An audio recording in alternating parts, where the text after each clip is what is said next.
মানব জীবন মহান আল্লাহর অমূল্য দান। এই জীবনকে নিরাপদ রাখা প্রতিটি মানুষের দায়িত্ব। বর্তমান সময়ে সড়ক দুর্ঘটনা একটি মারাত্মক সমস্যা হিসেবে দেখা দিয়েছে।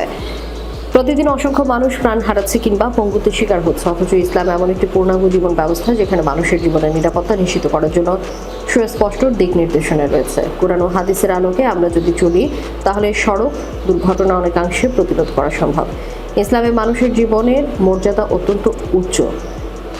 মহান আল্লাহ বলেন, যে ব্যক্তি একটি প্রাণকে অন্যায়ভাবে হত্যা করে সে যেন সমগ্র মানব জাতিকে হত্যা করল, আর যে একটি প্রাণকে রক্ষা করে সে যেন সমগ্র মানব জাতিকে রক্ষা করল। সূরা মায়েদা 32।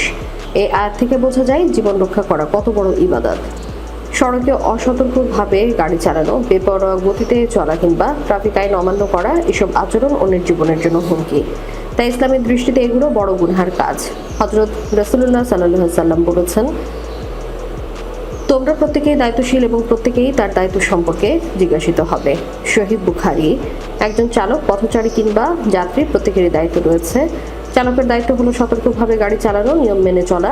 পথচারীর দায়িত্ব হলো নির্ধারিত স্থান দিয়ে রাস্তা পার হওয়া।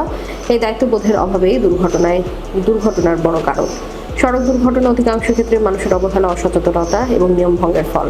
ইসলাম আমাদের এমন এক জীবন ব্যবস্থা দিয়েছে যেখানে প্রতিটি মানুষের জীবন, সম্পদ ও নিরাপত্তা সুরক্ষিত রাখার নির্দেশনা রয়েছে। যদি আমরা কুরআন ও হাদিসের শিক্ষা মেনে চলি, সতর্কতা অবলম্বন করি, ধৈর্য ধারণ করি, আইন মানি এবং অন্যের ক্ষতি থেকে বিরত থাকি, তাহলে সড়ক দুর্ঘটনা অনেকাংশে কমিয়ে আনা সম্ভব। অতএব আমাদের প্রত্যেকের উচিত নিজের অবস্থান থেকে দায়িত্বশীল হওয়া এবং ইসলামী আদর্শ অনুযায়ী চলাচল করা।